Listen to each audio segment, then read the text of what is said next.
Outer Orange. Hey guys, you know what time it is? It's tier list time. That's right, it's been a second. Welcome back. We are here today. I haven't done one of these, at least by myself, with you guys, like right beside me. We haven't actually done one together in a minute. Like me, you know, on YouTube, just me and you. We're gonna be doing a set 8 tier list. This is pretty much everything that I think will be pretty strong, decently strong, whatever the case is. Pretty much a meta tier list of what I believe is the strongest or the worst decks in the current set 8 formats, as English is a little bit different from Japan. Might be interesting for some people to listen to since we do not have a Bisu. We have a little bit just of a difference, and we have Springfest coming up, but I feel like with Springfest coming up, I think it'd be really good to talk about this stuff. We had one Springfest so far, but we still have plenty more to come, and I just want to kind of share my thoughts. Last time I did one of these was kind of revolutionary because it was when I said Flagbreak was a good deck and everyone was like, whoa, and it actually was a good deck. But this time we'll see what kind of chaos I say. Before I do that, don't forget to shop at 50cards.shop. You can use my code OUTERORANGE right now. There's a very special deal going on. Everything is 10% with using my code right now, and there's some awesome extra stuff going on. You can check out my social medias, all that kind of stuff. It's kind of a big, there's too many things to like kind of list in one, but you get a bunch of free stuff while you order, so feel free to go to 50cards.shop and check all that kind of stuff out. So we have our, and I'll make a middle tier too, like I always do. I'll call it the learner C.5 tier.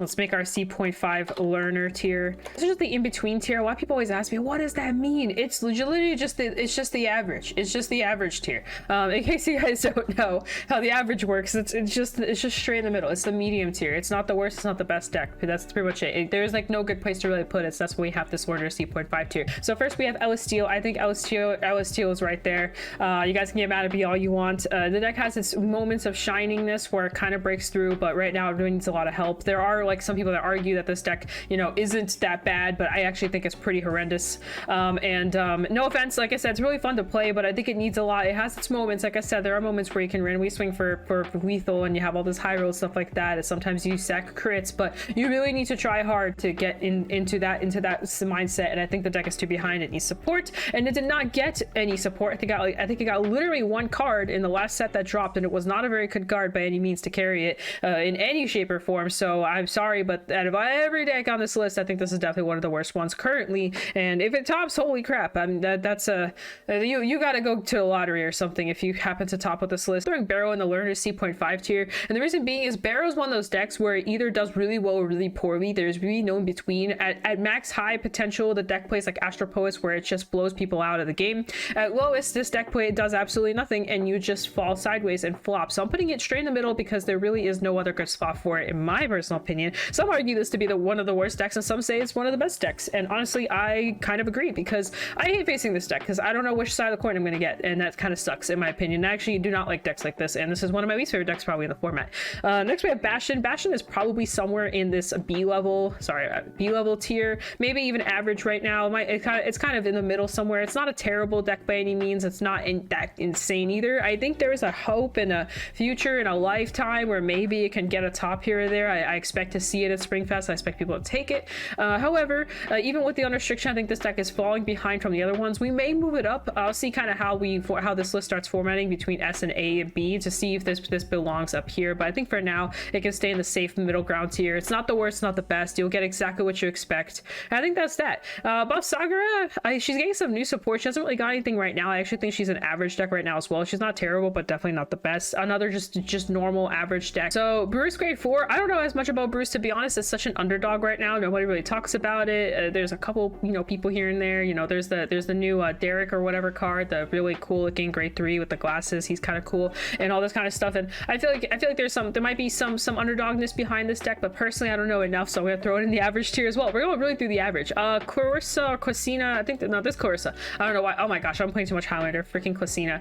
This deck is definitely in the F tier area. It could maybe be D tier. It's the better of the lyrical decks right now, but again, it got like literally no support. It maybe got like one card. Technically the Chalice or something. I think there's some kind of order that kind of helps it. Overlord is definitely a solid A tier deck. I think this deck does exactly what you want to do, and it's just great. It's just a consistent engine of doing what you want, and it's just the promo is really good. Like, it's just a restanding Vanguard deck. You can kind of accelerate pretty well. It starts farming hand pretty good late game. Honestly, the deck's just good. Like, you can't go wrong with this choice, so I definitely think it's an A tier. I don't think it's S tier. I think it's not consistent enough enough to be an S tier deck, but I think it's just there to where if you bring this, you'll probably get a result of some kind. You'll probably do well, especially if you pilot it properly.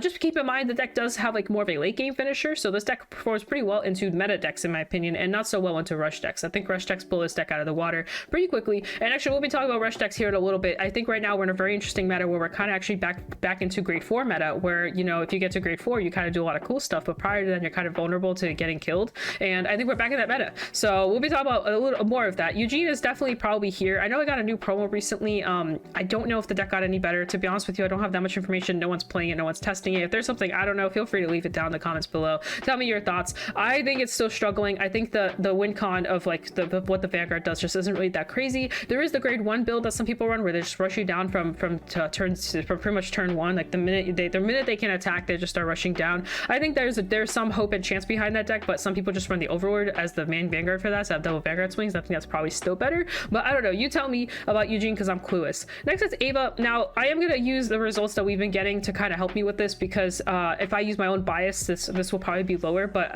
Ava is probably an S tier deck. Just based off results alone, it performs really well, and it just got new support, which makes it even stronger. And guess what? The promo is obviously out, so it's performing insanely well. And like I said, we've been getting results too, and obviously the results is performing well as well. Personally, if you were to ask me, I actually think this deck is closer to A tier than it is S tier. If you're asking yourself what does Ava do, what's so special about her, it's really just the consistent engine of what she does. It's not really so much what she does, it's just how consistent the deck is. It will do the same exact thing over and over again. It won't really miss. It's really hard to brick under the deck. You'll usually see at least something. The deck kind of cycles through the searching really well. It just overall does a lot of good things in one deck, which makes it be very successful. My personal opinion is I do think that early hand has really lacking shield, and I think actually it struggles in some situations against those types of scenarios. And I actually think because of that, to me, the deck feels a little off sometimes, and I actually don't feel comfortable competing with it, as strange as it sounds. Maybe it's just not for me. Maybe it's just my luck. I don't really know. Maybe I need to play with it more. Maybe I need to change the ratios. I'm not 100% sure, but I do feel like the deck's actually missing something, and I don't know what it is, but to me it lacks a little bit. But hey, the results are results, and I can't deny results, so the results are there. Felty Rosa is probably still in this area of like, oh my gosh, I need support and help, and please God help me. Flagberg is definitely an A tier deck, and probably one of the best A tier decks. Surprisingly enough, since the last time I did one of these, I also put Flagberg in A tier back then, and guess what? It's back in A tier now. I think people are still sleeping on this deck, not in terms of the fact people don't know it exists, but the fact that people may think it's not good right now in meta. It's actually very strong right now. So Flagberg plays like a rush deck, but also like a mix of like, you can kind of toolbox it how you want to toolbox it deck. And actually, surprisingly enough, Flagberg is insanely good into Jet and Ava for 2 reasons. One, it can rush you down like crazy fast, and it can blow you out of the game before you get the chance to do something. It does require your opponent not hitting as many defenses, and that will sometimes happen, which means they have a chance to maybe survive.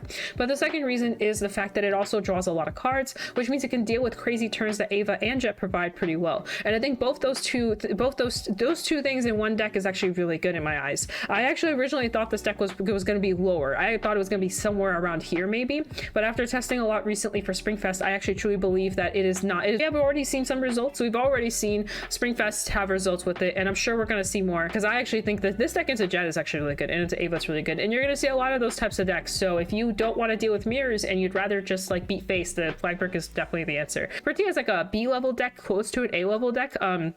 It kind of goes back and forth here. Going first, this deck's insane. Going second, it's a little bit more of a struggle bus. I've been testing this deck a lot. It's really good. I kind of got a little tired of it because I was testing it so much that I've actually been like staying away from it. Not because I don't like it, but I just got tired of playing it. So I've been playing other Lyrical decks, as you guys know, as you guys have been watching my stuff on my channel. But I do like it. I think the deck's strong. It's just different with Leticia, and I think Leticia is a little bit more powerful in terms of what she does, but Fortia is slightly more consistent. But consistency here doesn't work as well, sadly, because both these decks require to kind of kill early, or they want to kill earlier than later, because late game decks are just really strong right now, very similar to how we were in grade 4 meta. And because of that, I think Fortia stays in B tier. I'm gonna put Gravidia in B tier as well. I think Gravidia can still stand a chance in terms of fighting for tops and all that stuff. I do think the deck is lacking a little bit right now. It kind of was already, the thing about Gravidia is that it was kind of already pretty much complete.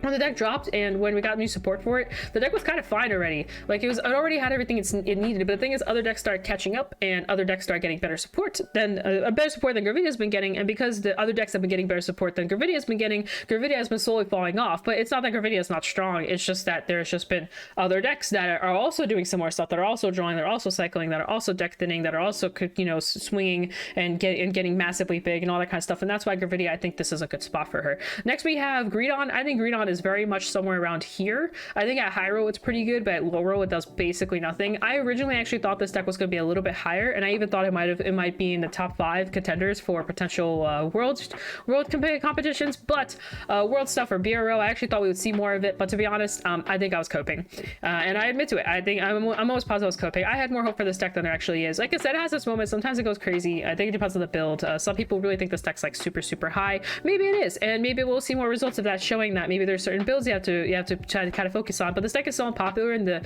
it's very much the underdog. Powerful is definitely still here. There was like a one top somewhere or something like that. I don't know. There was something going on, and I don't know. You know, it's overdress, and you know, sometimes things happen and all that kind of fun stuff, but it doesn't change the fact that this deck is kind of rough. Next is Hexa Orb. I think Hexa Orb is like D tier ish, probably even F tier, but I think D tier is a good spot for her. I think Chalice helps because it gives extra persona stuff like that, so it might step up a little bit. I overall think Hexa Orb is definitely kind of one of those, like, you either high roll and get the OT, or you low roll and do nothing kind of deck. It kind of falls in the similar category as Barrow, but in my opinion, I think Barrow has a better chance of doing what it wants to do than this deck does. So I'm going to keep it there. Y'all can decide for yourself. Kyrie, I think, is right here. It used to be one of the strongest decks. I think it's okay right now. I don't think it does anything super crazy anymore like it used to. Honestly, I was on the boat that this deck wasn't really that powerful to begin with. I thought it was a very decent deck. I didn't think it was like anything like magnificent. So to begin with, I never thought this deck was that insane, and this is coming from someone who has this deck max rarity. Anyway, sorry, I had to get that out of the way. It's okay. You can use Yuika in there, kind of add some stuff. You can Eileen it. It got a new promo that's not too terrible. I think the deck struggles with numbers, in my opinion. I think the numbers just aren't that great, and I think other decks just do kind of what she does, but better. So she can just stay here. I think she's better than Greedon, though, so she can be better than Greedon. Next, we have Chaos. I think Chaos is another C tier deck. It's okay. It has some really interesting, actually, end of average deck. So the thing is, the deck has some interesting stuff that it can, some toolboxing that it can do against like certain matchups, like including Ava, by the way. But the deck itself is not that consistent and great. It's sometimes good and sometimes not good, and I think the payoff of everything you have to do what it wants to do is just not worth it. And because of that, I actually think it's somewhere around here. I did get the new Mikani, and I think the new Mikani adds on to the level of deck building, and I think the deck building is really cool, but I don't think this is like a contender to compete. And you know, if you win with it, like, cool, like, congratulations, but I think it's gonna be it's a very uphill battle, in my opinion. So low roll is probably here in D tier somewhere. Blitz has killed this deck completely, to be honest. It used to be, I thought Blitz was gonna kill this deck, but that didn't happen. But this deck needs so much help. It's just weird. It's just a weird deck. You know, you would think with the random Chris sacking and everything could do that, it would be higher, but surprisingly enough, it's not. It's just right here, and it'll just exist right there. Magnolia, I think Magnolia is a B tier deck. Might even, I think it's slightly better than Gravidia right now.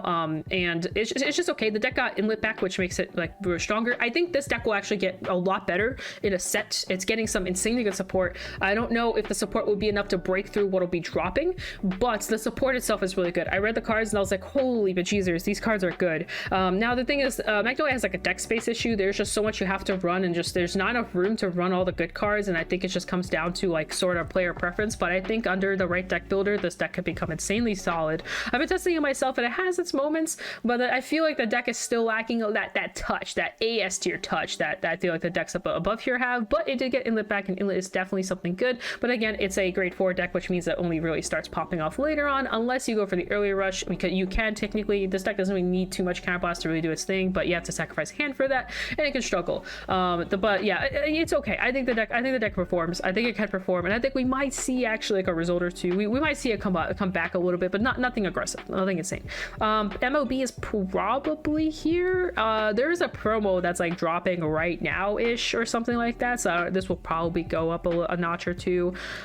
It's a weird deck. I think right now it's definitely like in this slot, but it will probably go up. We just had like one promo drop, which was the Emmeline, and then we actually have another promo dropping, and I think we have more promos after that dropping too that are like blaster related support, and it might help the deck, it might not. I'm not really too sure, but I do know the deck's been struggling. Nirvana I think is definitely here somewhere now. I don't think Nirvana is out anywhere near the power level that it was. It might even be like up here, maybe like that. It's probably more like that. I think that's more accurate for it. I think it's just an average deck right now. You can pick it and have fun. Maybe we'll get a result. I don't really know. It might be decent. New Orphis. I think Orphis is a B level deck right now. I actually think this deck was insanely strong at set 7. But I do think it's a little behind currently. I do think it's the best of B. I think the current decks that are like the top tier decks with Jet and everything are just better. But the deck does have insanely good early game. You kind of just keep going as long as you don't brick. See, my thing about this deck is that when you brick, it's really bad. This is a very high rule deck, and the bricking does hurt, and you get very behind. But I do think this deck is strong. PBO. Now PBO is a really interesting one. I don't exactly know where to put this deck because my heart and soul says to put it here, but I actually think it's probably here. And you might be asking yourself, well, why in the world would you put PBO in A tier? Well, it's because it's actually really good. The Emmeline is really good. You have a more consistent way. You have a more consistent way of getting your crit now. The Emmeline really carries this deck. There's a new promo that just dropped, like in English, which also makes this deck a lot better. The engine is really good. If you can, and the one thing this is the one thing I want to know. It plays into rush insanely well. You can rush really well and just blow out Ava and Jet, and so far from personal testing that I've been doing for Springfest, the deck is actually really good into the meta decks, and it has that. You know what, I'm just gonna throw it in A tier. Y'all can argue with me later. I'm gonna throw it in A tier. So the deck has a retire, so it has ways to retire, has ways to early rush. It can deal with back row. It doesn't care about the grade 2 game that Jet provides, similar to Flag Break, by the way, and similar to Overlord, by the way. So because of that, I actually think the deck is here. Lines of play are really good now. Emmeline makes really good numbers. You can run Blaster Darks.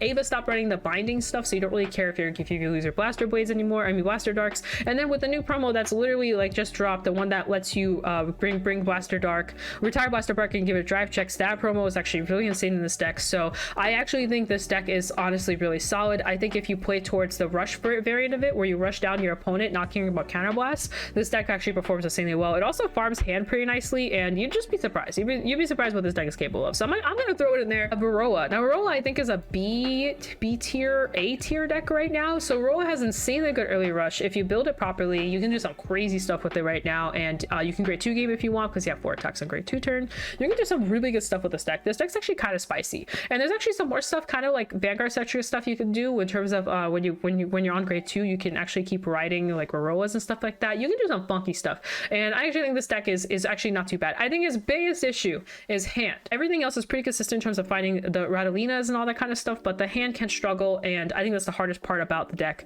is dealing with that hand, the hand with this. So I'm gonna put it in B tier. It's kind of, I feel more safe putting it in B tier than putting it in A tier. However, the rush is pretty good, and I think rushing down it really helps. It really helps against certain decks, and I actually think it performs very well. We have Prison. This is Prison. I'm probably gonna throw it in the average tier here. I don't really know what to do with this deck. I think this deck is kind of not very good. I don't know. I think that, first of all, this deck, if you deal with any rush down deck, this deck just dies instantly. Like, it just falls sideways, flops like a little goldfish or something, and it's just existing, and it's doing its best, but it's doing absolutely nothing. Honestly, I kind of want it in here. I think this is actually I think C tier is definitely the better spot for it. I don't think it's that great right now. It definitely needs new support, and hopefully it gets some. Next is Tamayura. I think Tamayura is here somewhere as well. The deck does some really good stuff if you keep hitting your dolls, but it just kind of keeps cycling dolls and just kind of keeps being annoying, and it makes annoying numbers, but it feels kind of clunky still. It still feels like it's missing something. I think it's better than this, and probably better than this, and probably better than this, maybe better than this, but I think it's somewhere right here. It's not too terrible. Just an average deck doing average deck things. We have a lot of average decks.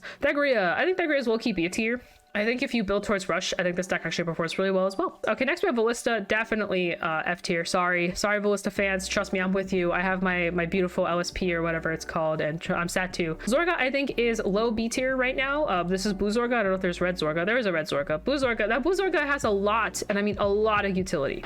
Like, it's an insane amount of utility. However, it's a 3-attack deck into the current format of Ava and Jet, and I just don't think performs well enough against those decks. I think it has decent matchups into some of these other decks around here, but but I think it still struggles. It can draw a lot. It has some control variants. You can kind of tempo out the game. You can go for the PG reliance where you just grab perfect guards a lot. You can ghost chase, you know, whatever. Or use the Shadow Cloak skill to bounce cards. It has a lot of tankiness behind it. And I'm not saying the tankiness is bad. I just don't think it can always keep up. It just kind of depends on how you open. I think your mulligan just really matters, and relying on mulligan is kind of rough sometimes. So I think it's a solid B tier deck. I think it has a chance, but I don't think it's anything like super insanely out there. Some people say VANGUARD's really good. I think it's okay. I think she's in here because I actually think these decks are very, very similar. They kind of do the same thing, but in different ways. And I never feel threatened or scared or worried that something bad's going to happen to me. The triple draft doesn't really scare me, but I also play a lot of farming decks where my hand is usually massive, so I usually just don't have an issue dealing with triple drive. But maybe if I'm playing like a more glass cannon deck like Orphist, I'd have a harder time. I'm not really too sure, but I don't think it's that great. This is the Jiva, I think. Yeah, this is a Jiva one. Jiva is definitely like a C tier deck right now. It has its moments, by the way. There's some moments where this deck just feels really scary, and I think it's better than Greedon probably, but there's definitely a lot of games where it's the opposite, where your opponent is like barely getting through to their win con. Youthbrig is definitely up here in the top of the S tier chart, I believe. Youthbrig is insanely consistent, and it will be insanely consistent. I think because it's so consistent, it's definitely the top level of A tier decks. It's a matter of not that what the deck does, it's just the fact that it'll keep doing what it wants to do over and over and over again, no matter who you're facing. This deck does not care what your opponent is doing. It really doesn't, except unless it's a mirror. Maybe it'll care a little bit about a mirror, but to be honest, the deck will just keep going and cycling and cycling and cycling, and because of that alone, the deck's really good. It sees so much of its pieces, you can't sit there and say the deck's bad. It is just how the deck is. It's just really good. It can even handle early rush a lot better than some other decks can, like Ava, in my opinion. I think the deck has way better advantage for dealing with early rush than, and because there's just so many drive checks, does a lot on ride up, and it just sees so much of its pieces. I think this deck does really well. Definitely, I kind of forgot about Youthbrig here, but I actually think I think this is definitely, I would actually, if it were up to me, I'd actually probably swap these two. Maybe I might leave it like this actually. I think this deck is better than Ava. Next we have the hero deck. I think the hero deck is probably somewhere right here, but it'll get some more support, probably better. I'm not going to go into the hero deck. It's just, its biggest struggle is definitely the basis, and once the basis stuff gets fixed, the deck will definitely perform a lot better. Jejuled, I think, is somewhere up here, probably on the best of the learner C.5 tier. It's actually pretty good. It can pop off really quickly. I died to this actually playing Ava quite a few times, and it's very unfortunate because my hand just can't keep up with the pressure of being at 1, and it's just pretty rough sometimes. This is the Velstra guy. I think the Velstra guy is like somewhere in the C tier range, and he's going to probably get a buff at set 9 as well. I think he's a little behind right now. He needs he needs a little bit of help, but he will get better. Grade 3 Bruce, I think, is like here somewhere, maybe like somewhere around here. Like I said, I don't really test or play into these decks. I actually just sold all my cards like for good, probably. I'm probably never going back to Bruce. Sorry, Brucey. But long story short, this deck actually has a lot of good toolboxing and stuff like that. I would honestly even say it might even be B tier, but I'll let the Bruce Spike Brothers mains tell you for me, just to be sure. They know and they test a lot more than I do. To me, these two decks have always felt kind of B-ish. And kind of always in the B-ish slots, except for, you know, set 2 and 3.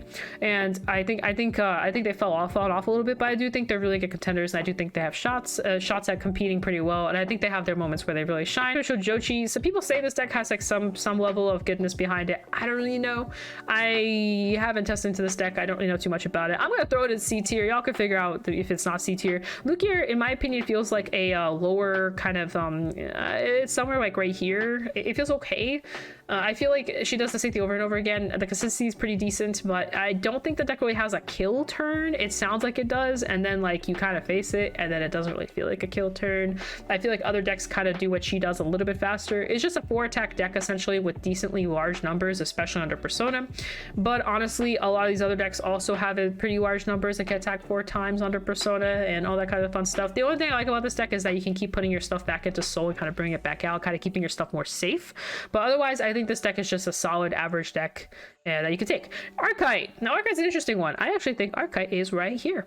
I actually think she's sort of right there, and some people might be a little surprised. I've been testing Archite a lot, like a lot. It was the minute the deck dropped, I instantly bought it, sleeved it up to start testing it, and there's so many different builds that I've tried, and I actually think this deck is in a really good spot right now. And the reason being is the early hand is insanely good. There is just certain situations that you can get put in that this is the only deck that will get out of it pretty freely. And the reason being is because it can directly grab perfect guards very quickly. You can sit there with perfect guards, and I'm not gonna lie, if your opponent OTs on you, which will happen, this is one of the few decks that can handle it with like without breaking a sweat. There are so many decks that will break a sweat, especially the top tier decks. I feel Ava, Jet, and Youthberg, and Flagberg, and probably Overlord will sweat a little bit if they see the overtrigger, but not Archetype, because that early shield grab that you get, the early value of drawing, if you build the deck towards a draw-in machine, you will have a very large hand, and you are not killable. Like, this deck is insanely tanky, and I think people are really underestimating this deck. It's not the best deck in the format because it doesn't have as good of a win con as other decks do, mainly the decks above it, but I definitely think this deck's really strong, and I think it'll continue to stay strong for a while. And I think this deck is definitely better than people expect it to be. And I first I was kind of iffy about it, and then started testing more. I actually thought Ava was stronger, but the more I test, the more I'm actually starting to think they're pretty equal, as weird as it sounds. I think Ava has a better late game, but I think if you build towards Rush Archetype, I think our Rush Archetype's early game's insane. You'll usually check triggers too. On top of that, the deck filters so crazy early on that your early drive checks are usually insane. Your late game drive checks will be a lot weaker though, so if you build for the early game, the deck actually performs insanely well. This is definitely a Combine Rusher deck. You should be running Combine Rusher in this deck. If you're not, you're playing the deck wrong, and I'm just saying it right now, just to put Combine Rusher in. This deck is insane with Combine Rusher. Minerva is very scary. This is another deck that I die to as an Ava player. I actually can't break through this deck. I've been trying so hard, and it's a very uphill battle, just because the restanding Vanguard, the career guards coming back, the soul blasting, it has a hand issue, but its engine is pretty consistent, and they're gonna be doing some insane stuff once you're on grade 3. It is actually very scary to face this deck sometimes. I've seen this deck brick a little bit, and when it bricks, it's pretty rough. But when this deck slaps, it slaps hard. It slaps your cheeks like crazy. It's a monster. Maelstrom is definitely like here somewhere. It's like different Flagberg. I think it's probably like right here. So there's probably a good spot for it. So Maelstrom is pretty much just more consistent Flagberg, but with a worser win con is the best way to put it. So you will find your inlets. You don't have to worry about not finding your inlets like you do with Flagberg. Flagberg, sometimes you miss your inlets, but your win con is just so much weaker. You're essentially just attacking a couple times and telling your opponent that you're attacking them a couple times. But while you're doing that, you're also shoving like 3 inlets into soul and drawing 3 cards on top of your drive checks and everything else you're doing. So because of that, the deck is okay. And there's a lot of attacks and a lot of movement. And it's another one of those decks where if you don't see defenses, it just kind of keeps going and it gets very scary. I don't know anything about Grand Gates. I'm just going to shove it right here. Now, Jet, if you guys don't know, is definitely S tier. Personally, I actually don't like playing this deck, as crazy as it sounds. This deck dies to rush pretty easily, actually. I think rushing down this deck is definitely the go-to. This deck doesn't care about counterblasts, so you might as well just give it to them. Unlike Youthberg, which in my opinion, Youthberg utilizes its counterblast insanely well. For every counterblast, they're getting a lot of advantage. Jet does not really get that much advantage for counterblasts, to be honest with you. But honestly, this deck doesn't need many counterblasts to do stuff, so you honestly just can rush it down and just say screw it and try to kill them before they do anything important. This deck going first is actually kind of bad. I've noticed that going first, being first as Jet is actually not a great idea. If you're playing against a rush deck, like a good example, Archetypes and Flagberg and PBO, and they just start rushing you down like the minute they ride to grade 1, you will see yourself at 4 or 5 damage insanely fast. And while you have access to Stride, you'll usually die after Stride. So surprisingly enough, the deck has a little bit of a struggle in that area, but the deck is really consistent. It will do the exact same thing that it wants to do every single time, just like Youthberg, and because of that alone, the deck deserves its spot. And just because it dies to rush does not mean that it's a bad deck. I just want to make that clear. And the other thing is, you can also heal out, you can also hit defenses, there's other RG elements that can also fall into this. Just because you get rushed down doesn't mean it's the end of the world. Bunny Girl, I think Bunny Girl is like somewhere here probably. I don't know too much about what she does nowadays into meta, to be honest. I played her a bit ago, like back when she like first kind of dropped, and I wasn't into the decks, I kind of just stopped. But it's not bad, draws a lot of cards, kind of goes through deck relief quickly, so it does its thing. Lutetia is definitely, in my opinion, an A tier deck still. I actually think it's right here somewhere. It kind of has really rough matchups into roguish decks, especially decks like Prison. Actually, Prison like demolishes this deck in half, but outside of that, this deck performs insanely well. It has really high roll potential, just really strong. You have good early shield. The Bread Girl goes kind of crazy. Yuika goes kind of crazy. There's a lot of stuff that just goes kind of crazy, and the deck like can randomly just roll you out like really fast. Ogre Girl, apparently this girl sucks, so I'm just gonna throw her like here. Panda Girl, I think Panda Girl is actually pretty okay. The stacking is really fun. I just think the deck is very peaceful reliant. Kyoka I actually think falls somewhere like here-ish. I think if you don't know too much about Kyoka, you should at least study up on it, because it is a 5 attack deck the minute it rides to 3. Might be a little bit higher, might be around here. Michu I think is in a similar boat. I think it's somewhere next to Kyoka as well. Just think it's an overall decent deck. This deck will see its deck insanely fast. You actually should be afraid of decking out with this deck. It decks out very quickly. You go through your deck like crazy. So it has a little bit of retire, a little bit of that Vanguard, Vanguard centricness behind it. It lacks with the rear guards in my opinion. I think the rear guards are really rough in this deck. They're not that strong and they're kind of weak a little bit, but it's overall not too bad of a deck. I think it does some fun stuff. So obviously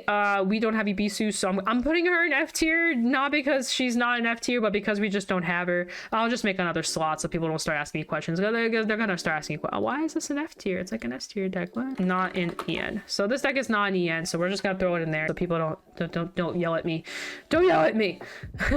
I'm just existing as a human being. Zorga I think falls into red Zorga falls under the same category as these two. Actually blue is a little bit better than red right now, but I think they're both kind of the same, to be honest. They just kind of do their thing. And then last but not least we have Yuo. I think Yuo is probably somewhere around here, probably in this bubble. It's like decently average. I'll put in a decently average slot. I'll put in the bottom decently average. It still has its win con, still has a pretty insane OT, all that kind of stuff, and you can just randomly blow up people by doing random cool stuff. Rush is really good, so I'm gonna put it in here. It might be higher, but I don't think it will be. And that's our set 9 tier list, guys. We did it. We went through the entire set 9. It was a lot of talking. I was like, I talked for 40 minutes. Holy crap, I didn't even think it was possible. It's actually like 44 minutes. See, that's even crazier. So that's the tier list. I don't think anything needs to move, actually. I think this is pretty spot on to what I would expect it to be. That's just how I feel personally. And to break it down a little bit, this is definitely like the top 2 dogs that you need to worry about. Obviously, I think everything in here is viable and you'll probably see results. Every single one of these decks. This one might be the underdog of these here. Every other deck, and these two are the underdogs in my opinion. These two right here. I think these 2 decks are slept on and we'll probably see less results because not many people will be bringing them. If they don't want to take any of these 3, if they want to play other ones, I think these are perfectly viable into pretty much the meta and they'll perform well, and I think you'll do perfectly fine. But that's just my personal opinion. Take it with a grain of salt. Do you probably be testing into B tier because I think a lot of people will bring B tier decks. So aside from this one, because this one's a super underdog, I would expect to at least face one Moroa, one Magnolia, maybe a Gravidia somewhere, maybe a Zorga somewhere. Like I would expect to see it, but then as I get into higher ranks, I'll start seeing more of these decks, right? So I think it's good to test into B and obviously know your matchups down here, because sometimes rogue decks be rogue decks, especially Bruce and Drajul and stuff like that. Those decks can get scary. Bob Sagar can get scary. You just have to know how to play into them and know what to do and kind of what your deck does and how to play around what they're trying to do and playing around their win con, right? I hope you guys enjoyed this. I hope it was informative. If there's anything you found here that was like super informative, please don't forget to subscribe. That's like kind of what keeps the content going. So give your girl some love and all that kind of fun stuff. I'm here for you. I just give you knowledge that I know, and then I tell you about it, and then I hope that we all just learn something new, and that's kind of the point of this. But yeah, guys, I'm gonna peace out now. Das Vidania. See you guys in a future video.